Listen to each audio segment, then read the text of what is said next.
기도하시겠습니다. 우리를 구원하신 이 시간 이 거룩한 성전과 영상으로 예배를 드리는 모든 성도들에게 주님의 은혜를 내려주시고 하루의 일과로 고단한 몸과 마음에 새 힘을 허락하여 주시옵소서. 이제 찬양으로 주님께 나아갑니다. 주여, 성전과 가정 그리고 여러 장소에서 예배를 드리는 모든 성도들과 영원히 함께하여 주시옵소서.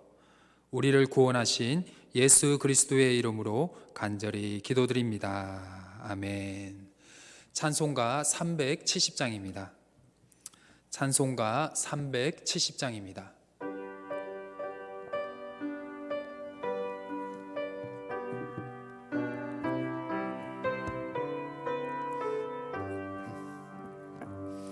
주 안에 있는 나에게 딴 근심 있으랴.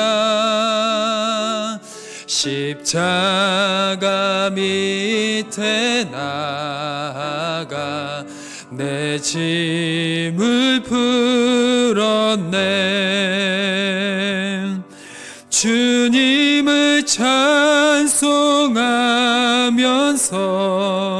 할렐루야 할렐루야.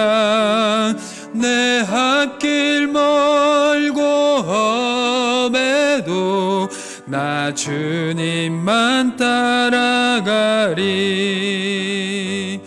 그 두려움이 변하여 내 기도 되었고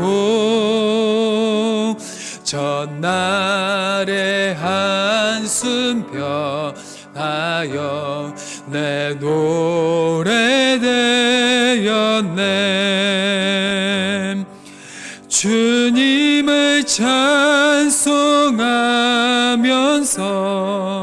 할렐루야 할렐루야. 내 앞길 멀고 험해도 나 주님만 따라가리. 내 주는 자비하셔서 늘 함께 계시고 내 궁핍함을 아시고 늘 채워주시네.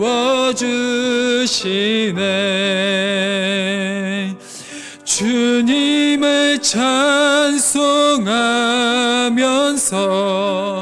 할렐루야 할렐루야. 내 앞길 멀고 험해도 나 주님만 따라가리. 내 주와 맺은 언약은 영불변하시니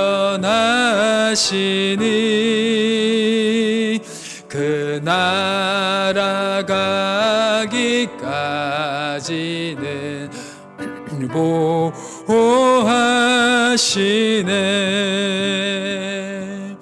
주님을 찬송하면서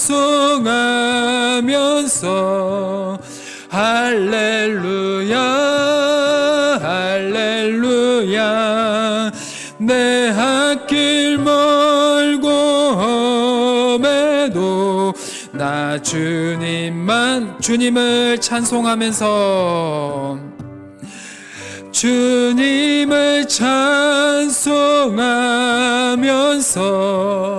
할렐루야 할렐루야. 내 앞길 멀고 험해도 나 주님만 따라가리.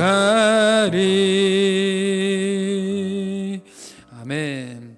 찬송가 268장입니다. 찬송가 268장입니다. 우리 박수 치시면서 찬양하시겠습니다. 죄에서 죄에서 자유를 얻게 함은 보혈의 능력 주의 보혈 시험을 이기고 승리하니 참 놀라운 능력이로다 주의 보혈 능력이 또다 주의 피 믿으오 주의 보혈 그 어린 양의 매우 귀중한 피로다 육체의 정욕을 이길 힘은 보혈의 능력 주의 보혈 정결한 마음을 얻게 하니 참 놀라운 능력이로다 주의 보혈 능력이 또다 주의 피 믿으오 주의 보혈 그 어린 양의 매우 귀중한 피로다 눈보다 더 이게 밝히는 것 보혈의 능력 주의 보혈 부정한 모든 것 밝히시니 참 놀라운 능력이로다 주의 보혈 능력이 또다 주의 피 믿으오 주의 보혈 그 어린 양의 매우 귀중한 피로다 구주의 복음을 전할 제목 보혈의 능력 주의 보혈 날마다 나에게 찬송 주니 참 놀라운 능력이로다 주의 보혈 능력이 또다 주의 피 믿으오 주의 보혈 그 어린 양의 매우 귀중한 피 주의 보혈 능력이 또다 주의 보혈 능력이 또다 주의 피 믿으오 주의 보혈 그 어린 양의 우리 한 번 더 고백하실까요? 주의 보혈 능력이 또다 주의 보혈 능력이 또다 주의 피 믿으오 주의 보혈 그 어린 양의 매우 귀중한 피로다 주의 보혈 능력이 또다 주의 피 믿으오 주의 보혈 그 어린 양의 매우 귀중한 피로 우리 한 번만 더 주의 보혈 능력이 또다 주의 피 믿으오 주의 보혈 그 어린 양의 매우 귀중한 피로다 아멘. 이 시간 우리 함께 기도하는 시간을 가지겠습니다. 먼저 이 시간 주님께서 예배해 두신 크신 은혜와 사랑을 이 성전과 가정과 병마와 싸우고 있는 모든 성도들에게도 내려주시기를 기도하여 주시고 두 번째로 말씀의 저자이신 성령 하나님께서 우리 담임 목사님과 함께하여 주시고 하나님의 말씀을 듣는 모든 성도들이 회복과 구원의 역사가 일어날 수 있도록 우리 모두 합심해서 함께 기도하시겠습니다. 하나님 아버지 감사합니다. 주님의 은혜가 너무나 필요합니다. 우리에게 은혜와 사랑을 허락하여 주시옵소서. 코로나가 해결이 된다 하더라도 주님의 은혜 없이 주님이 주시는 사랑 없이 우리는 한시도 살아갈 수가 없습니다. 하나님 우리가 그리스도인답게 살아갈 수 있도록 정말 구원받은 백성답게 살아갈 수 있도록 거룩한 주의 백성답게 살아갈 수 있도록 이 코로나 상황에서도 하나님의 은혜 안에 살아갈 수 있도록 주여 주님께서 예배해 두신 은혜와 사랑을 지금 우리에게 내려 주시옵소서. 말씀의 저자이신 성령 하나님이시여 목사님과 함께하여 주시옵소서.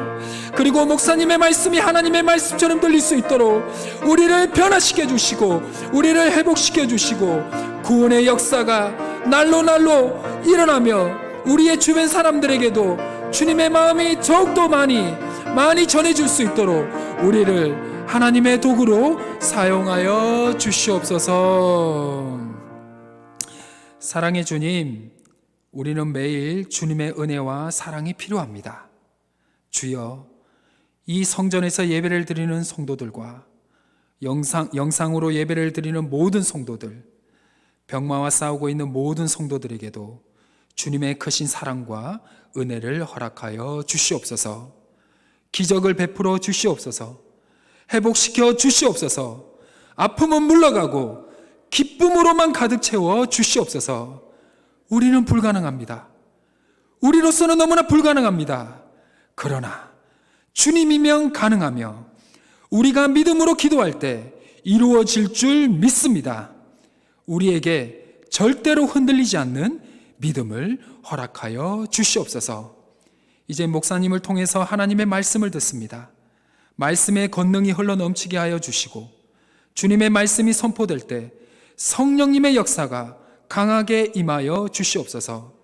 이 모든 기도를 주님께서 이루어 주실 줄 믿사오며 우리를 구원하신 예수 그리스도의 이름으로 간절히 기도드립니다. 아멘.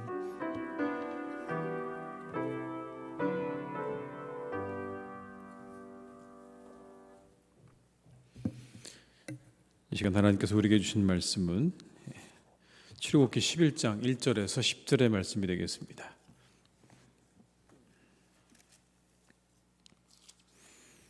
출애굽기 11장 1절에서 10절의 말씀입니다.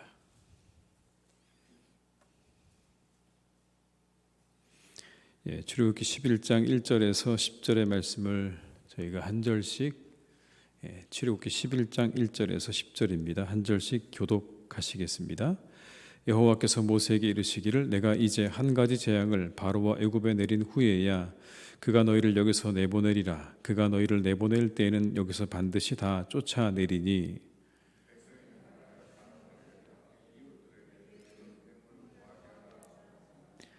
여호와께서 그 백성으로 애굽 사람의 은혜를 받게 하셨고 또 그 사람 모세는 애굽 땅에 있는 바로의 신하와 백성의 눈에 아주 위대하게 보였더라.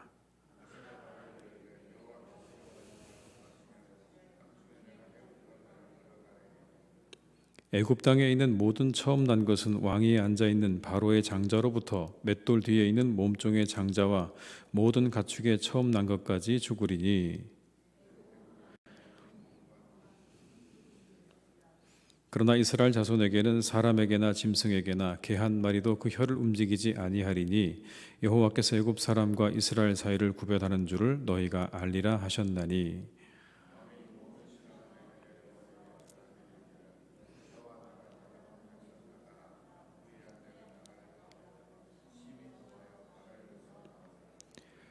여호와께서 모세에게 이르시기를 바로가 너희의 말을 듣지 아니하리라. 그러므로 내가 애굽 땅에서 나의 기적을 더하리라 하셨고 모세와 아론이 이 모든 기적을 바로 앞에서 행하였으나 여호와께서 바로의 마음을 완악하게 하셨으므로 그가 이스라엘 자손을 그 나라에서 보내지 아니하였더라.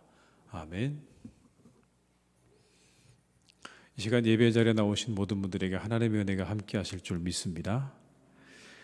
함께 우리가 읽은 이 출애굽기 11장은요 이제 곧 있게 될 10번째 재앙을 설명하는 장입니다. 그동안 우리가 함께 보았던 재앙과는 다르다는 것을 분명하게 암시하고 있는 그런 장면이죠. 이 마지막 재앙이 가져오게 될 결과가 무엇이고 이것이 어떤 영향을 끼치게 될 것인가에 대해서 오늘 설명하고 있는 겁니다. 그동안도 그랬지만 하나님께서는 여러분 마지막 재앙을 통해서 이루시기 원하는 것이 있다. 그것이 이루어질 것이다라고 그 일이 이루어지기 전에 이렇게 설명하고 계시는 겁니다. 이제 10번째 마지막 재앙인데 이 재앙을 통해서 내가 원하고 뜻하는 바가 분명히 이루어질 것이다 라고 말씀하는 거죠. 모든 일에는 그 목적한 바가 있지 않습니까? 하나님의 일에는 여러분 절대 우연이 없습니다. 우리가 왜 그럴까라고 생각되는 일에도 하나님의 뜻과 계획은 반드시 있는 것입니다. 다만 우리가 모를 뿐인 거죠. 우리가 모른다고 여러분 하나님의 뜻과 계획이 없는 것 아니지 않습니까? 우리가 몰라도요, 하나님의 뜻과 계획은 반드시 그 일 가운데 있는 겁니다. 다 알 수 없습니다. 우리는 부모님의 깊은 뜻도 알지 못한 채 자라지 않았습니까? 삶을 그만큼 살아본 부모님께서 자녀에게 말할 때는요, 분명히 그만큼의 이유가 있음을 알아야 하지만 그게 곧이곧대로 안 들리잖아요.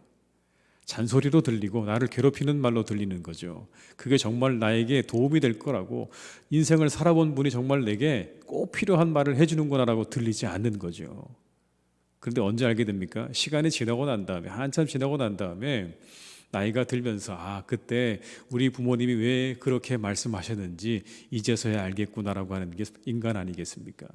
다 모르죠.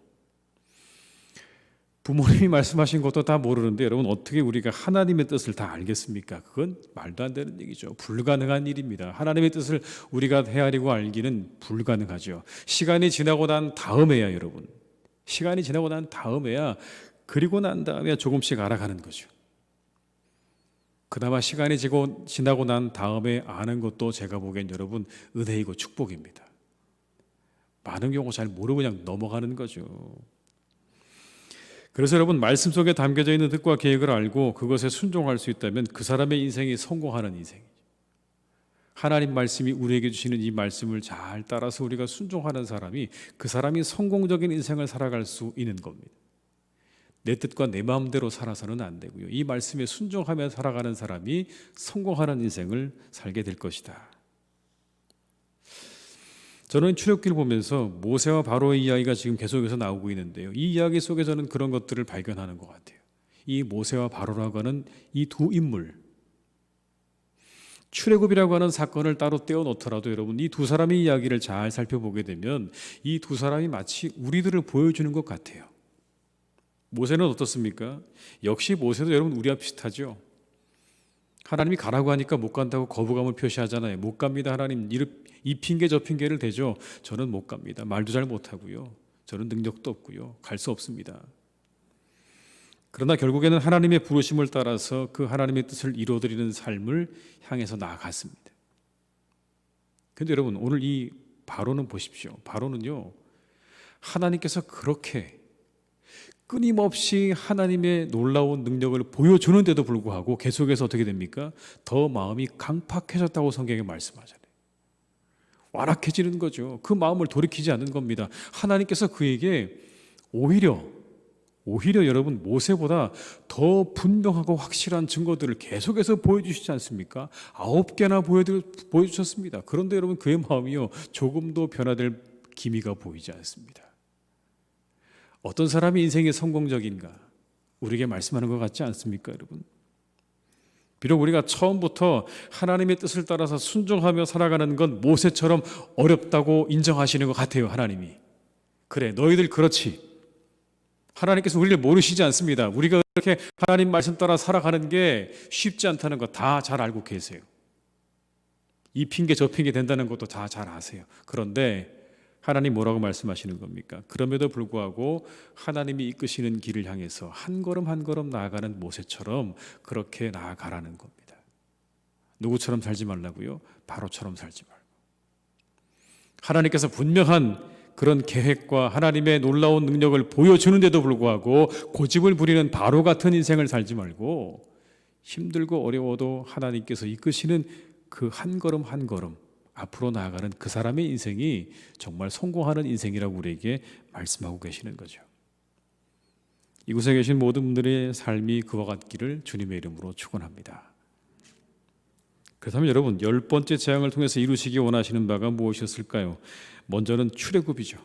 드디어 이스라엘이 출애굽하게 되는 겁니다.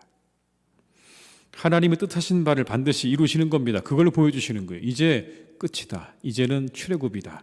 여러분, 1절의 말씀을 같이 한번 읽어볼까요?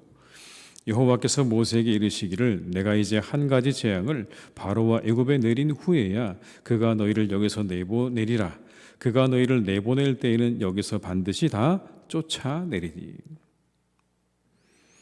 10가지 재앙이 오기까지 그 모든 과정 역시 하나님의 계획과 뜻이 있었죠. 애굽에 내려지는 10가지 재앙을 통해서 우리가 얻을 수 있는 메시지가 있습니다. 그건 바로 하나님께서는 성취하실 일을 성취해 가신다는 거예요. 하나님이 그 모든 일을 성취해 가신다는 겁니다. 그런데 그 모든 성취의 과정 가운데 하나님께서 하나하나의 재앙을 통해서 보여주기 원하시는 것들이 다 있죠, 여러분. 단순히 9번까지 온 게 아니고요. 그 모든 9가지의 재앙을 우리가 잘 살펴보게 되면 그 모든 재앙 하나하나에 하나님께서 주시는 메시지가 있고 하나님의 계획이 담겨져 있는 겁니다. 이런 것들이죠, 여러분. 먼저는 그 모든 애굽의 신들이 가짜라는 거죠. 너희들이 믿는 그 애굽의 모든 신들은 가짜다. 내 앞에서 그것들은 아무것도 아니다라는 걸 하나님께서 분명하게 드러내고 계시는 거죠. 여러분, 이 10가지 재앙이 제가 서두에 말씀드렸던 것처럼 이 애굽의 신들과 깊은 관련이 다 있지 않습니까? 그 모든 신들보다 더 뛰어나시다는 걸 하나님께서 이 10가지의 재앙을 통해서 보여주고 있는 거죠. 그리고 이 재앙들을 통해서 누가 정말 세상의 진정한 주인이신지를 분명하게 보여주시는 겁니다. 여러분, 9가지 기억나십니까? 피, 개구리, 이, 파리, 가축의 죽음, 독종, 우박, 메뚜기, 흑암. 이게 9가지죠. 모든 걸 동원했죠, 여러분. 여기 잘 보십시오. 생태계의 동물들도 나오죠. 병도 나옵니다. 자연계의 물과 우박도 나오고 그리고 빛까지도 주관하시는 겁니다. 충분히 보여주셨죠. 애굽 사람들에게도 그리고 이스라엘 백성들에게도 보여주셨어요. 뭘 보여주셨습니까? 여호와 하나님이 누구신지를 충분하게 보여주셨습니다. 세상의 그 모든 것들의 주관자가 누구신지를 보여주셨고 그 모든 것들이 하나님 앞에서 도구로 쓰임받을 수 있다고 하는, 하나님께서 그 모든 것들을 다 좌지우지하셔서 자신의 계획을 이루어가시는 도구로 사용하고 있다는 것을 분명하게 보여주셨습니다. 이처럼 여러분, 하나님은 그 뜻을 이루어가시는 것, 하나하나 이루어가시는 겁니다. 모든 과정과 그 일들 속에 하나님의 계획과 뜻이 다 그곳에 곳곳에 새겨져 있다는 걸 우리가 발견할 수 있죠. 그리고 이제 드디어 하나님의 계획이 이루어질 때가 되었습니다. 이 10번째 재앙이 지나고 나면 출애굽이라고 하는 그런 놀라운 일이 이루어지게 될 겁니다. 애굽의 바로에게는 충분한 경고이지만 이스라엘에게는 여러분, 이게 충분한 신뢰가 되는 거죠. 하나님에 대한 충분한 믿음을 가지게 된 이스라엘은 이제 떠날 준비가 된 겁니다. 이 하나님을 의지하고 광야로 나아갈 준비를 마치게 된 거예요. 충분한 시간과 과정이 필요한 겁니다. 여러분 생각해 보세요. 430년 동안 애굽에서 종살이를 했습니다. 그들의 몸에는 이미 여러분, 이 애굽이라고 하는 땅이 그냥 고향이죠. 여러분 생각해 보십시오. 이 출애굽하는 사람들이 가나안을 경험한 사람이 어디 있습니까? 없습니다, 여러분. 한 사람도 없어요. 430년이 지나고 난 다음에 갑자기 가나안으로 가게 되는 겁니다. 그들은 다 이 땅에서 태어났어요. 그냥 이 땅에서 태어나서 자랐고 그리고 그냥 그곳에서 늘 그렇게 종살이하며 살았던 것이 자신들의 그냥 평범한 일상이었습니다. 그런데 어느 날 갑자기 그들이 하나님의 인도하심을 따라서 광야를 따라 나가야 된다고요. 여러분, 그들이 광야를 몰랐을까요? 아니요, 잘 알았을 겁니다. 이 애굽을 벗어나서 만약에 우리가 조금만 더 멀리 광야로 나가게 되면 그곳에는 물도 없고 먹을 것도 없고 햇빛도 가릴 곳이 없다라는 걸 누구보다 여러분, 이 애굽에 있었던 이스라엘 사람들은 잘 알고 있었을 겁니다. 근데 여러분, 무엇을 믿고 그것을 나갈 수 있는 거죠? 어떻게 우리가 믿고 나갈 수 있습니까? 하나님께서 이와 같은 과정들을 지나게 하셨기 때문에, 이 9가지의 재앙을 지나게 하셨기 때문에 그 과정을 지나는 가운데 이스라엘 백성들의 마음 가운데는 여러분, 신뢰가 생긴 거죠. 하나님에 대한 신뢰가. 우리가 이 하나님 믿고 따라가도 되겠구나. 바로에게는 이것이 정말 힘들고 어려운 시간이었지만 역으로 이스라엘 백성들에게는 이 시간은 은혜의 시간이죠. 하나님이 우리와 함께 하신다는 걸 확실하게 알 수 있는 시간이었고 그 하나님의 능력을 신뢰할 수 있는 시간이었기 때문에 여러분, 이 시간이 반드시 필요했다라는 겁니다. 하나님의 선하신 인도하심이 이런 게 아니겠습니까? 충분히 보여주시고 시간을 지나게 하시고 준비시키시는 하나님. 충분히 보여주시고 시간을 지나게 하시고 그리고 준비시키시는 하나님. 우리가 혹 왜 빨리 결과물이 보이지 않습니까? 라고 조급할 때 있죠. 왜 우리에게 그런 결과물이 속히 보이지 않습니까? 하나님, 내 때에, 내가 원하는 때에 정말 그 결과물을 보기 원합니다라고 우리가 말하지만 여러분, 이 말씀을 보게 되면 10가지의 재앙이 지난 후에야 출애굽이 있었다는 사실을 우리가 기억할 필요가 있죠. 이처럼 우리의 삶에도 과정과 시간이 필요한 겁니다. 그 모든 하나하나의 과정과 시간들이 우리에게 필요하다는 것을 우리가 기억하게 되면 여러분, 우리에게 이 시간에 하나님께서 우리에게 원하시는 바가 무엇인가에 우리의 삶에 초점이 맞춰지게 되겠죠. 왜 내게 이러한 시간들을 허락하신 것일까?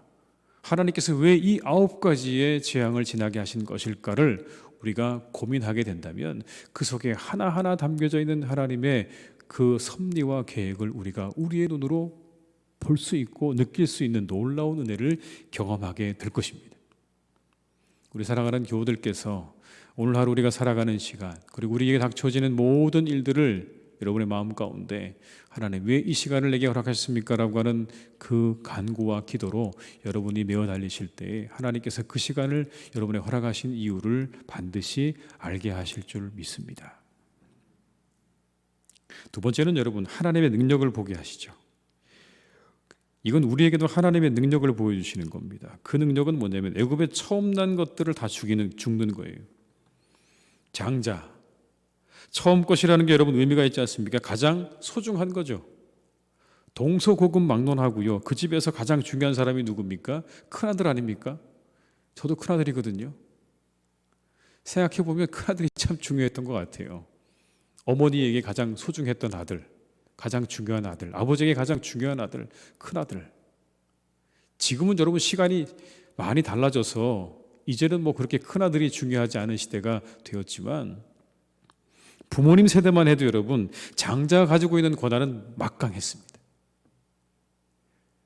그 부모가, 할아버지 할머니가 여러분 그 장자에게 재산을 다 물려주어도 아무도 그거에 대해서 이의를 제기하지 않았던 시대 아닙니까? 여러분 생각해 보십시오. 아무도 이의를 제기하지 않았어요. 큰아들에게 준다고 하면 그거에 대해서 왜 큰아들에게 다 줍니까? 라고 누구도 이야기하지 않던 시대가 바로 여러분 불과 수십 년 전에 우리가 살았던 그때에 여러분, 우리가 살고 있는 이때에도 있었던 일이 그렇지 않습니까? 여러분? 장자가 얼마나 중요합니까?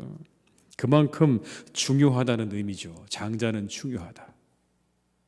장자가 뭡니까, 여러분? 그래서 그 집안의 미래죠.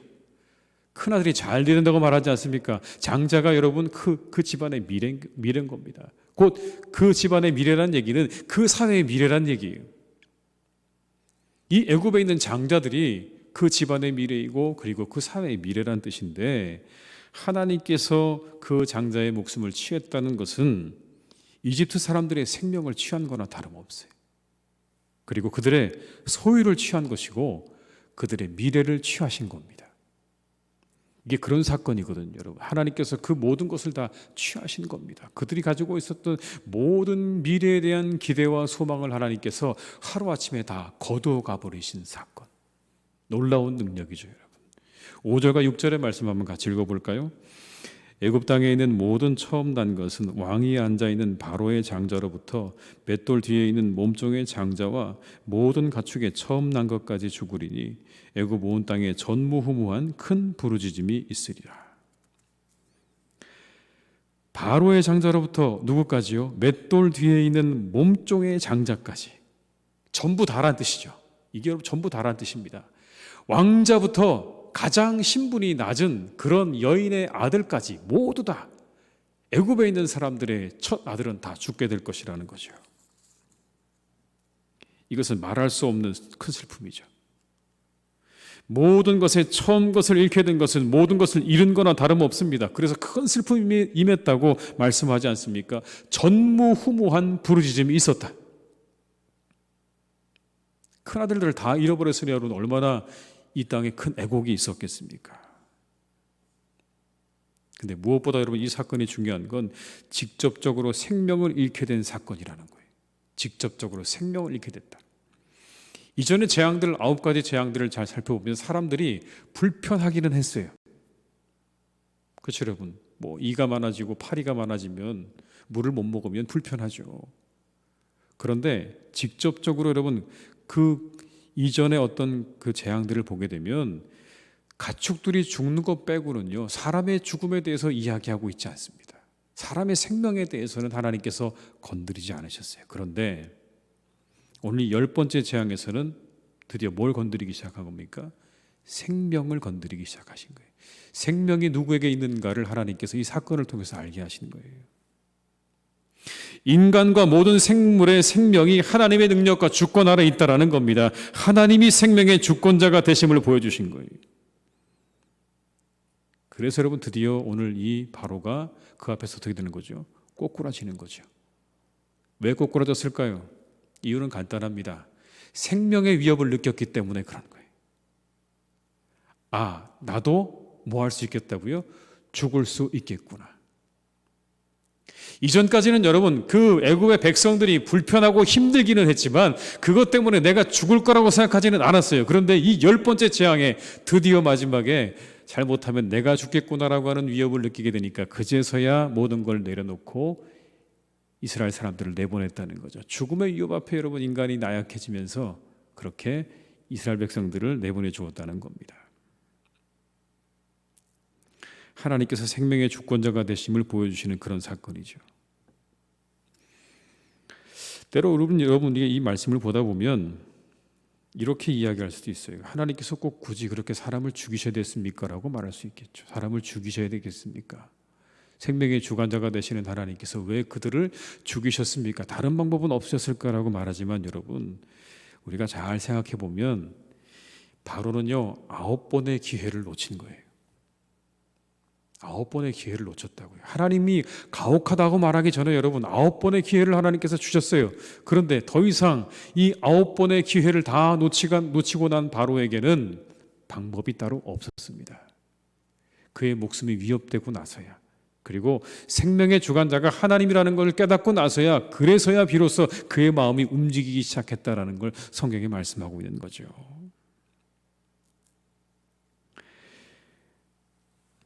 우리 하나님께서 모든 생명의 주관자가 되심을 이 사건을 통해서 분명하게 보여주고 계시는 거죠. 한 가지 여러분 우리가 이 말씀을 보면서 저는 이런 묵상이 되었습니다. 이 시대에 생명이 경시되는 일들에 대해서 우리가 가슴 아파하고 기도해야 할 것이다라는 거죠. 이 본문의 말씀이 우리에게 분명히 보여주시는 게 뭡니까? 생명의 모든 주권이 하나님께 있다는 거죠. 사람이 이 세상에 태어나고 죽는 모든 것은 하나님의 손에 달려 있는 겁니다. 하나님께서 허락하셔야 세상에 나오는 것이고요. 하나님이 너의 인생이 오늘 끝이라고 하면 그것으로 끝인 거죠. 하나님께서 모든 생명의 주관자가 되는데 이 세상 가운데 우리가 가장 주의하고 경계해야 되는 일 중에 하나가 뭐냐면 이 땅에 생명을 내신 그 모든 것들, 그 생명을 소홀히 여기고 그 생명을 우리가 무시하고 그 생명을 우리가 아끼지 않는 것, 그건 여러분 우리에게 큰 죄악인 겁니다. 하나님께서 내신 생명인데 우리가 그걸 스스로 거둘 일이 없는 거죠, 여러분. 우리에게 권한이 없는 거예요. 그래서 십계명에 뭐라고 하신 겁니까? 살인하지 말라고 얘기하는 거죠. 살인이 건 무엇입니까? 여러분, 하나님의 주권을 침해한 거예요. 그 사람을 죽인 일이기도 하지만 잘 생각해 보면 그건 하나님의 주권을 침해한 겁니다. 감히 하나님의 영역에 우리가 침범한 거예요. 사람의 생명을 빼앗아갔다. 어마어마한 죄인 거죠, 여러분. 생명은 하나님께 달려 있는 겁니다. 생명을 우리가 소중히 다루어줘야 된다는 걸 기억하면서 그 일들을 위해서 기도해야 될 것이고, 또 우리 가운데, 우리 주변 가운데 그렇게 생명의 위협을 느끼는 사람들, 우리의 자신의 삶에 정말 위협을 느끼는 많은 사람들이 있다면 여러분, 그들을 우리가 잘 살피고 도와야 하는 이유도 여기 있는 거죠. 하나님이 생명을 소중하게 여기시기 때문에 우리 교회가 그러한 일들을 잘 감당하는 그런 교회로 더욱더 세워져 갈 수 있기를 주님의 이름으로 축원합니다. 세 번째는 여러분, 구별이에요. 구별. 애굽 사람과 이스라엘 사람들을 구별하는 것을 알게 될 것이라는 거예요. 여러분 7절의 말씀입니다. 그러나 이스라엘 자손에게는 사람에게나 짐승에게나 개 한 마리도 그 혀를 움직이지 아니하리니 여호와께서 애굽 사람과 이스라엘 사이를 구별하는 줄을 너희가 알리라 하셨나니. 이렇게 여러분 심각한 재앙들이 지나갔지만 어디에는 미치지 않았습니까? 이스라엘 사람들이 살고 있는 그 땅에는 미치지 않았어요. 근데 아주 재미있는 표현이 나오죠. 뭐라고요? 개 한 마리도 그 혀를 움직이지 않았다. 재미있는 표현입니다, 여러분. 개가 어떤 동물입니까? 굉장히 예민한 동물이죠. 자기 집에 누가 근처에 오기만 해도 여러분 왕왕 짖기 시작하지 않습니까? 그 노래 말씀이 뭐라고요? 그 개가 혀도 한 번 움직이지 않았다. 그만큼 그 땅에 평화로웠다는 얘기를 이렇게 얘기하고 있는 거예요. 평화롭게 그 땅엔 아무 일이 없었다고 하는 거죠. 하나님의 은혜가 어디 머무는가를 보게 되는 거예요. 택한 자들을 위해 임하는 하나님의 은혜. 하나님의 백성들을 돌보시는 하나님의 은혜를 확신하게 하는 사건입니다, 여러분. 이게 그렇죠. 그렇게 많은 재앙들이 내리는 걸 보면서 하나님의 놀라운 능력과 권능도 보았겠지만 한편으로 그것들이 자신들에게 미치지 않는 것을 보면서 이스라엘 백성들은 뭘 알았을까요? 하나님이 우리를 보호하시는구나. 하나님이 우리를 보호하시는구나. 믿는 자들을 보호하시는구나. 택한 자들을 보호하시는구나. 철저하게 보호하시는구나라는 걸 알았다는 겁니다. 이건 신뢰죠. 앞으로 이스라엘을 광야 가운데서 구름 기둥과 불 기둥으로 인도하실 그 하나님, 그리고 만나와 메추라기로 먹이실 하나님을 미리 보는 사건입니다. 어떤 상황에도 이스라엘을 보호하시는 하나님을 통해 이스라엘은 확신을 가지게 되었을 것이 분명하죠. 인간의 연약함을 잘 아시는 하나님이십니다. 구별을 통해서 하나님의 보호하심을 보게 하셨던 것이죠. 우리 사랑하는 교우들에게도 하나님 이와 같은 보호하심이 함께 하실 줄 믿습니다. 저는 이 말씀 보면서 그런 기도가 생각났습니다. 하나님, 이 고센 땅에 있는 이스라엘 백성들을 그렇게 지키셨던 것처럼 이 코로나 시대에 우리의 교우들을 이렇게 지켜주시옵소서.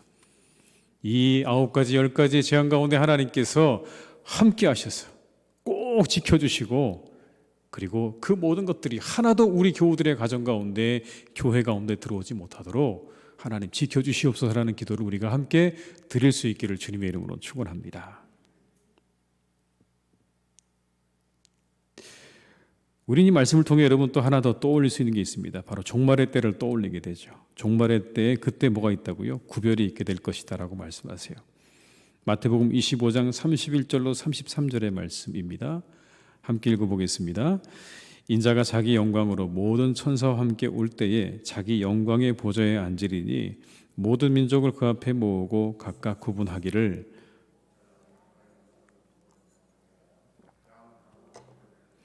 왼편에 두리라. 종말의 때에 구별이 있을 거라는 겁니다. 종말의 때 양과 염소가 구별될 것이다. 오늘 믿음을 가지고 살아가는 성도님들을 하나님께서 돌보시고 그 마지막 때에 구별하시고 구원하신 은혜를 우리에게 베푸실 것이다 라는 거죠. 근데 여러분, 이와 같은 모든 일들을 이루는 과정 속에 저는 하나님의 은혜가 있었다고 보여집니다. 하나님의 은혜. 어떤 은혜냐면 이런 은혜예요. 모세가 애굽 사람들에게 오늘 어떻게 보였다고요? 아주 위대하게 보였더라. 여러분, 아주 위대하게 보였다. 2절과 3절의 말씀을 다시 한번 같이 읽어보겠습니다. 백성에게 말하여 사람들에게 각기 이웃들에게 은금 패물을 구하게 하라 하시더니 여호와께서 그 백성으로 애굽 사람의 은혜를 받게 하셨고 또 그 사람 모세는 애굽 땅에 있는 바로의 신하와 백성의 눈에 아주 위대하게 보였더라. 바로의 눈에는 여러분 이 모세가 어떻게 보였을까요? 눈에 가시죠. 저럼 좀 어떻게 좀 했으면 좋겠는데, 근데 오늘 이 애굽 사람들에게는 어떻게 보였다고요? 아주 위대하게 보였다. 이게 은혜라는 거예요. 이게 은혜입니다. 그리고 그 앞에 나오는 말씀에 보면 이 이스라엘 사람들이 이웃들에게, 이 애굽 사람들에게 뭘 달라고 그랬냐면 은금 패물을 달라고 그랬어요. 그랬더니 여러분 그 은금 패물을 주었습니다. 이거 말도 안 되는 얘기거든요. 말도 안 되는 얘기예요. 왜냐하면 이미 여러분 역사적으로 볼 때 애굽 사람들하고 이 이스라엘 사람들은요 그렇게 가깝지 않았어요. 증거가 있습니다, 여러분. 함께 말씀을 좀 찾아볼까요? 창세기 43장 32절입니다. 예, 앞에 나와 있는데 한번 같이 읽어볼까요? 그들이 요셉에게 따로 차리고 그 형제들에게 따로 차리고 그와 함께 먹는 애굽 사람에게도 따로 차리니 애굽 사람은 히브리 사람과 같이 먹으면 부정을 입음이었더라. 누구에 대한 거부감이 있는 겁니까, 여러분? 히브리 사람, 이스라엘 사람들에 대한 거부감이 있었어요, 여러분. 언제부터요? 요셉 때부터. 아주 옛날부터 그렇게 싫어했어요. 한 군데 더 있습니다, 여러분. 창세기 46장 34절의 말씀을 같이 읽습니다. 당신들은 이르기를 주의 종들은 어렸을 때부터 지금까지 목축하는 자들이 온데 우리와 우리 손조가 다 그러하니이다 하소서. 애굽 사람은 다 목축을 가증히 여기나니 당신들이 고센 땅에 살게 되리이다. 뭘 가증히 여겼다고요? 목축하는 사람 가증히 여겨서 그래서 어디 살게 했다고요? 고센 땅에 살게 했다고요. 같이 살기 싫어했다는 얘기예요, 여러분. 너희들하고 같이 못 산다는 겁니다. 그래서 애굽 사람들이 이 히브리 사람들을 따로 한 곳에 모아서 살게 하도록 했다. 그 얘기잖아요, 여러분. 싫어했어요. 그리고 지금 여러분 역사적으로 보게 되면 오늘의 이 이야기 속에 애굽 사람들과 이스라엘 사람들은 위치가 다르죠. 애굽 사람들이 이 이스라엘 사람들을 종처럼 부렸습니다, 여러분. 종처럼 여겼다고요. 그런데 그 종처럼 여기던 사람들이 어느 날 갑자기 자신들에게 은금 패물을 달라고 한다고 해서 여러분 그걸 줘야 될 이유가 있을까요? 왜 줬을까요, 여러분? 신기한 일입니다, 여러분. 이게 기적적인 일이죠. 이 재앙의 과정 속에서 하나님께서 이스라엘 백성들에게 은혜를 베풀어 주신 거예요. 어떤 은혜냐면 이런 겁니다. 이 9가지, 10가지의 재앙이 지나는 과정 가운데 여러분 한편으로 생각하면 이럴 수 있어요. 우리가 이렇게 재앙을 겪는 건 바로 저 히브리 놈들 때문이다라고 생각할 수 있겠죠. 저 녀석들이 아니면 우리가 이렇게 고난받을 일이 없는데 왜 우리가 이렇게 10가지나 되는 재앙을 겪어야 하는가라고 마음속에 그런 마음이 들었다면 여러분 역으로 애굽 사람들이 이 이스라엘 사람들을 그렇게 대접하지 않았을 겁니다. 미워했을 거예요. 그런데 오늘 여러분 그 일들을 통해서 오늘 이스라엘 사람들은 애굽 사람들에게 인정과 존경을 얻게 되었다는 겁니다. 그래서 그들이 은금 패물을 달라고 했을 때 그들이 아낌없이 그 모든 것들을 내어주게 되었다는 거죠. 이게 은혜인 거죠. 여러분 이게 은혜인 겁니다. 한순간 마음이 뒤바뀌면 그들이 미움의 대상이 될 수도 있고 그들이 적이 될 수도 있는데 하나님께서 그들의 마음을 만져주셔서 그들의 생각을 하나님께서 주관해 주셔서 이 이스라엘 사람들로 하여금 애굽 사람들에게 은혜를 입도록 하셨다고 하는 여러분 이 장면이 은혜의 장면인 거죠. 그건 하나님께서 하신 겁니다. 사람이 할 수 없는 일이죠, 여러분. 도무지 사람이 할 수 없는 이 일을 하나님께서 하셨다라는 겁니다.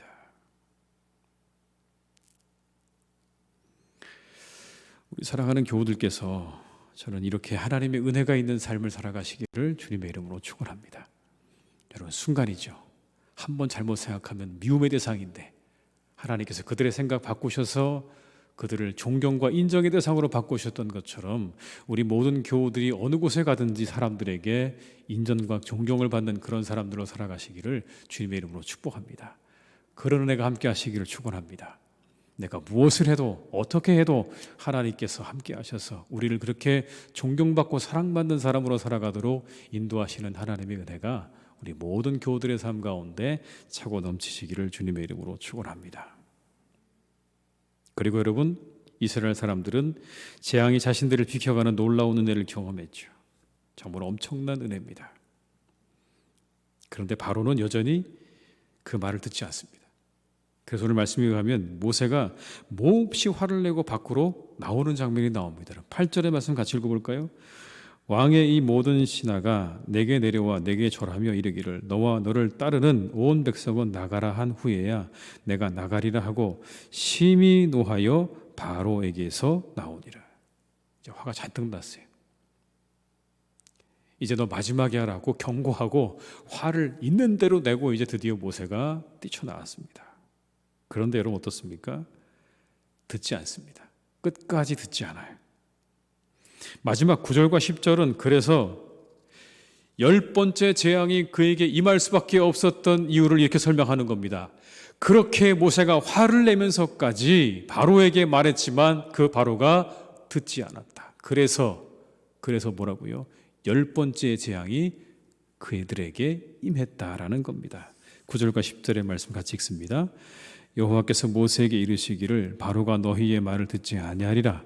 그러므로 내가 애굽 땅에서 나의 기적을 더하리라 하셨고 모세와 아론이 이 모든 기적을 바로 앞에서 행하였으나 여호와께서 바로의 마음을 완악하게 하셨으므로 그가 이스라엘 자손을 그 나라에서 보내지 아니하였더라. 고집스러움을 보게 됩니다. 하나님의 재앙을 보고서도 굽힐 줄 모르는 인간의 이 고집스러움. 사람의 마음에 그래서 여러분 교만과 오기가 생기면 그게 생기기 시작하면 끝이 보이지 않게 되는 것 같아요. 계속 고집만 부리게 됩니다. 그러나 그 결과가 마지막에 좋지 않다는 걸 오늘 바로가 보여주는 거예요. 바르게 사고할 줄 알아야 합니다. 바른 판단할 줄 알아야 되는 거예요. 바른 사고와 판단이 마비되면 고집스러워지게 되는 것이고 그 결국에 좋지 않습니다. 이성적이고 합리적인 판단이 쓸데없는 고집과 소신의 기준입니다. 우리가 가지고 있는 여러분 이성적이고 합리적인 판단, 소신이 필요하죠. 소신이 있어야 됩니다. 그런데 무엇에 근거한 거라고요? 이성적인 판단과 합리성을 가지고 우리가 소신 있게 나아가는 건 괜찮습니다, 여러분. 그러나 그것에서 벗어난 쓸데없는 고집, 그것은 여러분 결국 우리에게 이와 같은 결과를 가져온다는 것을 성경이 말씀하고 있는 거죠. 예를 들면 이런 겁니다, 여러분. 내가 누군데, 오늘 바로의 마음 가운데 여러분 그런 마음이 있지 않았을까요? 내가 누군데, 내 마음이야. 그리고 나는 끄떡없어.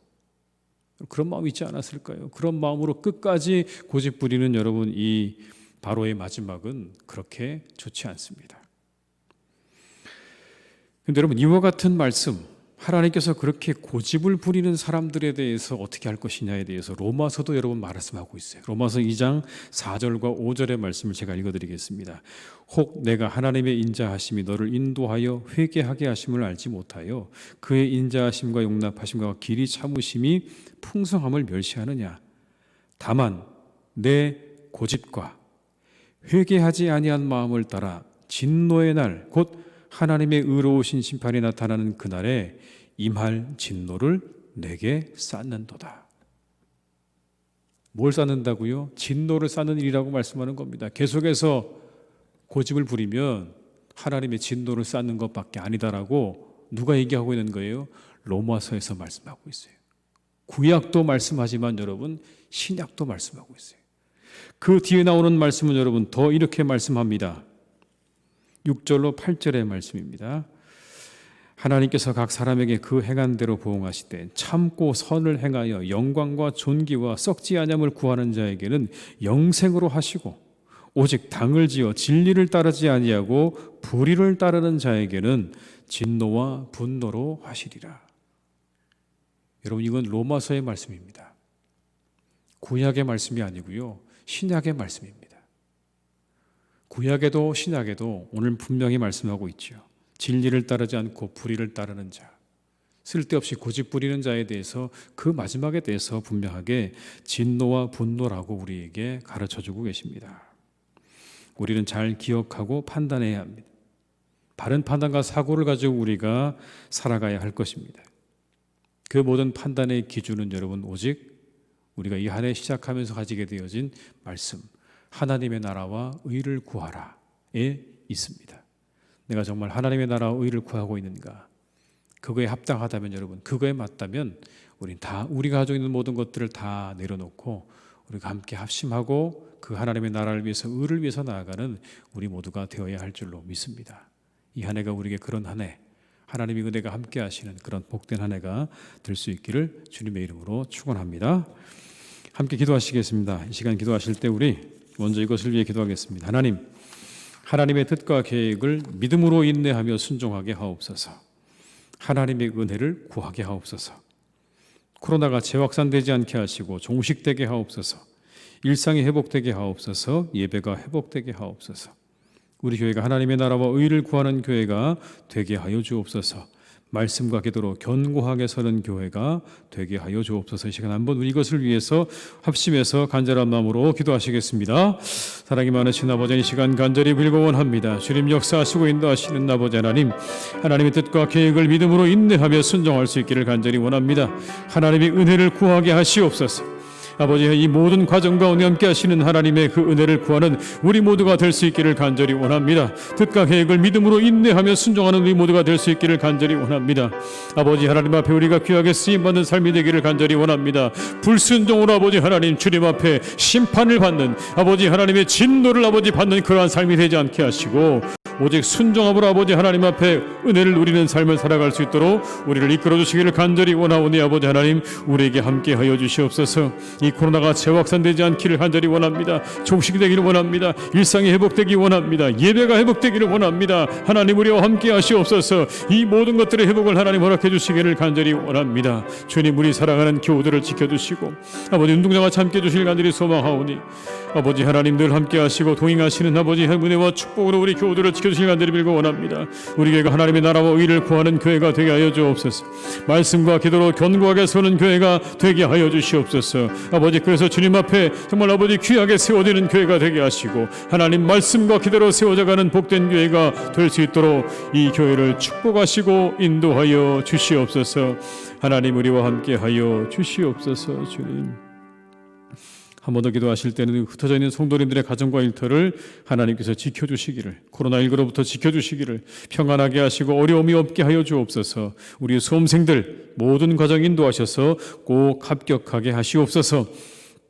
이 나라를 지켜주시기를 여러분 위해서 기도하겠습니다. 우리 정치 지도자들을 지켜주시고 우리나라가 평안하게 하시고 하나 되게 하시고 모든 문제를 선하게 인도해달라고 문의한 시간에 우리 합심해서 기도하시겠습니다. 사랑이 많으신 아버지 하나님, 이 시간 간절히 원합니다. 우리 흩어져 있는 아버지 성도님들 위해서 기도합니다. 아버지, 우리 가운데 함께 하시는 아버지 하나님여, 역사해 주시기를 간절히 원합니다. 우리 성도님 가정과 일터를 아버지 지켜주시기를 간절히 원합니다. 아버지 하나님께서 어려움 당하지 않도록 코로나19로부터 지켜주시고 막아주시기를 간절히 원합니다. 그 모든 것들로부터 아버지 하나님께서 막아주시고 지켜 인도하여 주시옵소서. 돌보아 주시옵소서. 평안하게 하시고 어려움이 없기를 간절히 원합니다. 아버지 하나님, 평안하게 하옵소서. 어려움이 없게 하여 주시옵소서. 주님 역사해 주시기를 간구합니다. 우리 수험생들 모든 과정 아버지 하나님 선하게 인도하셔서 꼭 합격하기를 간절히 원합니다. 수시와 정시에 정말 아버지 우리 모든 과정을 치르고 있는 우리 사랑하는 자녀들에게 아버지 하나님께서 은혜 베풀어 주셔서 좋은 결과 있게 하시고 꼭 아버지 합격할 수 있도록 주님께서 역사해 주시길 간절히 원하오니 아버지의 사랑하는 자녀들에게 합격의 열매가, 합격의 은혜가 있도록 하나님 이때 더욱더 함께해 주시기를 간절히 원합니다. 우리나라 지켜주시옵소서. 모든 정치 주도를 아버지 지켜주시고 우리나라가 평안하게 하시고 하나 되기를 간절히 원합니다. 모든 문제를 선하게 하나님께서 인도해 주시기를 간절히 원합니다. 아버지 하나님, 우리 가운데 함께 하시옵소서. 우리나라 지켜주시옵소서. 이 나라 가운데 함께 하시옵소서. 아버지 하나님, 모든 어려운 문제를 주님께서 해결해 주시기를 간절히 원합니다. 하나하나 해결해 나가실 것을 믿습니다. 선하게 해결해 가시기를 간절히 원합니다. 아버지 하나님, 역사하시고 주님 인도하시고 동행해 주시기 원하오니 사랑해 주 아버지 하나님, 사랑하는 교회 가운데 주님께서 역사하시고 인도하여 주시옵소서. 주님 인도해 주시옵소서. 주님, 아버지 하나님, 모든 일에 하나님의 뜻과 계획이 있음을 우리가 믿으며 인내하며 순종으로 살아가게 하시옵소서. 하나님의 은혜를 구하는 자들이 되길 간절히 원합니다. 겸손하게 하나님의 은혜를 구하는 자들이 되게 하여 주옵시고 우리가 온전히 순종함으로 하나님 우리에게 주시는 축복과 은혜를 받아 누리는 복된 삶이 되게 하여 주시옵소서. 코로나 위해서 기도합니다. 아버지 하나님, 이 모든 것들이 이제 속히 사라지고 종식되어져서 우리 모두가 다시 본래의 자리로 돌아올 수 있도록, 우리의 원래 자리로 돌아갈 수 있도록, 이 예배 자리로 돌아올 수 있도록 주님께서 우리 모두에게 은총을 허락하여 주옵시고, 특별히 아버지 사랑하는 교회를 주님께서 지켜주셔서 우리 교회가 하나님의 나라와 의를 구하는 교회가 더욱 되기를 간절히 원합니다. 말씀과 기도로 견고하게 서게 하여 주시옵소서. 성령 충만한 교회가 되게 하여 주시옵소서. 말씀 충만한 교회가 되게 하여 주시옵소서. 하나님의 은혜로 충만한 교회 되게 하셔서 하나님, 이곳에 모이는 모든 분들이 풍성한 은혜를 누리는 복된 교회가 늘 되게 하여 주시옵소서. 특별히 아버지 사랑하는 수험생들을 주님께서 지켜주시고 아버지 수시와 정시 과정 가운데 꼭 합격의 좋은 열매가 우리 모든 자녀들에게 있도록 주님께서 함께 해주시기를 간절히 원하오니 주님 그들에게 합격의 은혜와 열매를 허락하여 주시옵소서. 흩어져 있는 우리 성도님들 가정과 일터를 하나님께서 지켜주시기를 원합니다. 코로나19로부터 지켜주시고 모든 어려움으로부터 지켜주시고 하나님께서 우리 모든 환우들 가운데 특별히 아버지 이 시간도 어려움을 겪고 있는 우리 환우들에게 하나님께서 은총을 베풀어 주셔서 그 모든 질병 깨끗하게 고침받게 하시고 나음을 입게 하시고 하나님께서 치료의 강선을 비추어 주셔서 회복해 하시는 능력을 맛보는 복된 시간 되게 하여 주시옵소서. 모든 것 주님께 의탁드리옵고 예수님의 이름으로 기도드립니다. 아멘. 광고 말씀을 몇 가지 드리겠습니다. 저희가 현재 좌석수의 10%까지 예배 참석이 가능합니다. 그래서 이 시간 이렇게 함께 하시는 분들도 있고요. 그 다음에 온라인으로도 병행하고 있으니까 여러분 그렇게 하시고요. 예배 참석하시는 거 참고하시기를 바랍니다. 새벽과 수요예배 가운데 함께 우리가 병행하면서 예배를 드리고 있다는 광고입니다. 계속해서 신약 성경 통독이 진행되고 있습니다. 내일도 있습니다. 많이 참여하셔서 은혜 받으시기를 부탁을 드립니다. 기도하기 원하시는 성도님들께서는 평일 오전 9시부터 오후 6시까지 방역수칙을 준수하시면서 오셔서 개인적으로 기도하고 돌아가시기를 말씀을 드립니다. 이상 광고를 마치겠고요. 우리 찬송가 310장을 함께 찬양하시겠습니다. 310장입니다.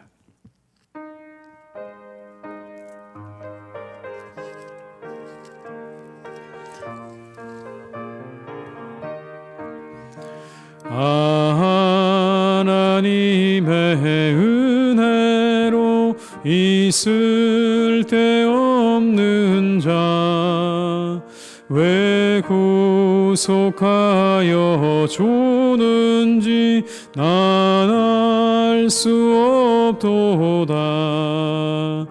내가 믿고 또 의지함은 내 모든 형편하시는 주님 늘 보혜 주실 것을 나는 확실히 아네. 왜 내게 굳센 믿음과 또 복음 주셔서 내 맘이 항상 편한지 난 알 수 없도다. 내가 믿고 또 의지함은 내 모든 형편하시는 주님 늘 보혜 주실 것을 나는 확실히 아네. 왜 내게 성령 주셔서 내 마음 감동해 주 예수 믿게 하는지 난 알 수 없도다. 내가 믿고 또 의지함은 내 모든 형편하시는 주님 늘 보혜 주실 것을 나는 확실히 아네. 주 언제 강림하실지 혹 밤에 혹 낮에 또 주님 만날 그곳도 난 알 수 없도다. 내가 믿고 또 의지함은 내 모든 형편하시는 주님 늘 보혜 주실 것을 나는 확실히 아네. 주님 가르쳐주신 기도로 예배를 마치시겠습니다. 하늘에 계신 우리 아버지, 아버지의 이름을 거룩하게 하시며 아버지의 나라가 오게 하시며 아버지의 뜻이 하늘에서와 같이 땅에서도 이루어지게 하소서. 오늘 우리에게 일용할 양식을 주시고 우리가 우리에게 잘못한 사람을 용서하여 준 것 같이 우리 죄를 용서하여 주시고 우리를 시험에 빠지지 않게 하시고 악에서 구하소서. 나라와 권능과 영광이 영원히 아버지의 것입니다. 아멘.